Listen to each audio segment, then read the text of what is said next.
Olá, amigos, boa noite, bom dia, boa tarde. Eu cheguei da Virgínia há alguns dias, fui de carro sem carteira, mais ou menos 8 horas e meia da minha casa. Fui e voltei. Fui no curso do Olavo de Carvalho, foi um prazer conhecê-lo, tanto quanto o prazer que tive de conhecer os outros alunos que vieram do Brasil. Eram 7 alunos comigo. É, Todos gente finas e super inteligentes. Depois da aula, que era entre as 7 e as 10 da noite, nós alunos voltávamos para casa para tomar uma cerveja e conversar sobre o curso até umas 2 da manhã. Durante o dia, nós fomos conhecer os lugares históricos da região. Existe um museu da Guerra Civil e nele vários livros com vários pontos de vista sobre a guerra. Essa região era a capital dos confederados, em outras palavras, a capital do Sul, antes da invasão das tropas do Lincoln. Virgínia ainda mantém a cultura tradicional americana. Muitas pessoas carregam armas. Eu vi pouca polícia. As pessoas são mais espontâneas e o controle social é menor. Parece que a cultura que é imposta no Brasil e que já chega até o Nordeste americano, a região mais rica do país, ainda sofre resistência em lugares como a Virgínia. O curso do professor Olavo foi a sociologia da filosofia. Ele começou o curso dizendo que o filósofo surge quando o indivíduo já não consegue explicar a vida e tudo o que rodeia seguindo os ensinamentos da cultura em que está inserido. Ou seja, ele já ultrapassou a cultura vigente, então ele começa a estudar para responder as perguntas que as pessoas à sua volta não são capazes de responder.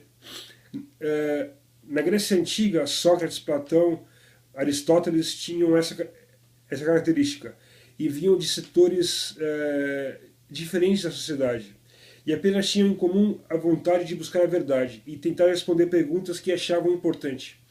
Um era um escravo, o outro era um militar, o outro era um imigrante. Então, até aproximadamente o século XII, o conhecimento era para aqueles que desejavam sem nenhum interesse.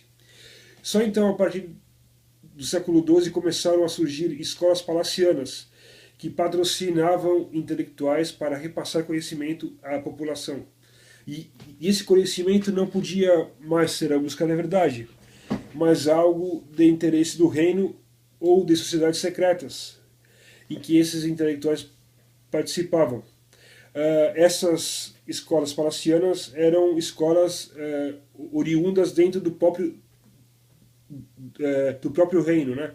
O rei começou a perceber que haviam pessoas, digamos, do povo que estudavam filosofia que começavam a questioná-lo. Então ele criou as suas próprias escolas para, de uma maneira ou de outra, ter acesso àquilo que as pessoas comuns aprendiam. Então, o Olavo diz que teremos um trabalho imenso pela frente antes de ler os filósofos do século XII em diante. Precisamos entender os motivos que os levaram a escrever aquelas ideias. O que levou Marx a escrever aquelas coisas, por exemplo? Por isso o curso se chama Sociologia da Filosofia. O Brasil, como é um país novo, apenas aderiu a essa filosofia camuflada, interesseira, misteriosa, dúbia. Por isso, tanta confusão mental no Brasil. Os Estados Unidos também são um país novo, mas foi forte o peso da cultura cristã. A esquerda na América do Sul foi doutrinada através dessa filosofia e culpa os Estados Unidos e exalta as ditaduras comunistas.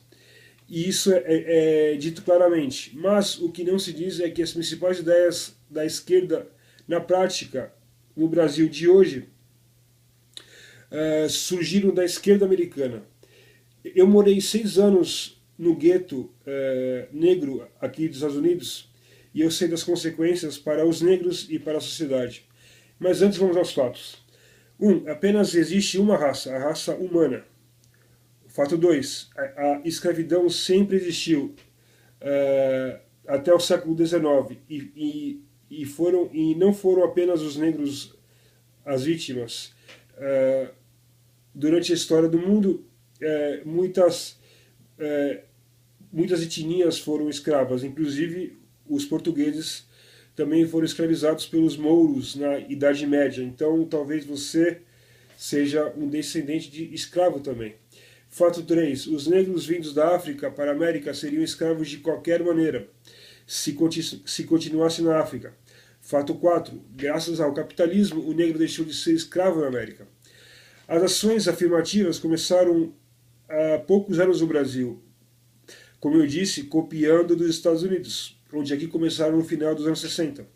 No Brasil, a esquerda diz que as ações afirmativas apenas serão usadas durante um período para equiparar as raças. Isso é mentira. Eu morei no meio do gueto, morei no 43 da Park Terrace, terceiro andar, na cidade de Bridgeport, onde quase ninguém à minha volta trabalhava. Conheci aqui pessoas de 3 gerações diferentes, vítimas das ações afirmativas, mamanda do Estado. Muitas famílias não trabalham desde os anos 70. As mulheres fazem filhos com diferentes homens. Quanto mais filhos, mais dinheiro. E sentem mais raiva dos brancos do que o inverso, porque foram doutrinados por essa turma de políticos e seus intelectuais. São pessoas frágeis porque não são exigidas. Muitas entram para o crime porque a ideia de ter uma vida séria e organizada é curvar-se aos brancos. Aquele negro que decide trabalhar é admirado pelos brancos, mas não recebe a atenção dos políticos. Os gastos públicos são um problema seríssimo hoje. Inclusive, o Obama foi hoje na televisão pedir para que o Congresso suba o teto da dívida. E grande parte desses gastos públicos, grande parte do déficit americano é devido às ações afirmativas. E como será no futuro? Quem tem a solução para isso agora? Quando a direita chega ao poder, aqui não mexe no sistema, por medo das consequências, por medo que talvez gere mais violência ou que sejam chamados de racistas e percam votos, tanto entre brancos como entre negros. As gerações novas, pessoas de 20 anos de idade, não se sentem recompensadas, continuam sentindo-se vítimas e merecedoras de cotas, Bolsa Família e Food Stamp. Food Stamp é um vale-comida que a pessoa recebe, digamos, um X e ela pode, digamos, comprar comida através do dinheiro, através desse Food Stamp. Mas só que muitas vezes as pessoas também vendem cerveja ou cigarro através do Food Stamp. Não é legal, não é permitido, mas os comerciantes às vezes vendem. Ações afirmativas são um modo de controle e de criar currais eleitorais, de julgar pessoas contra outras.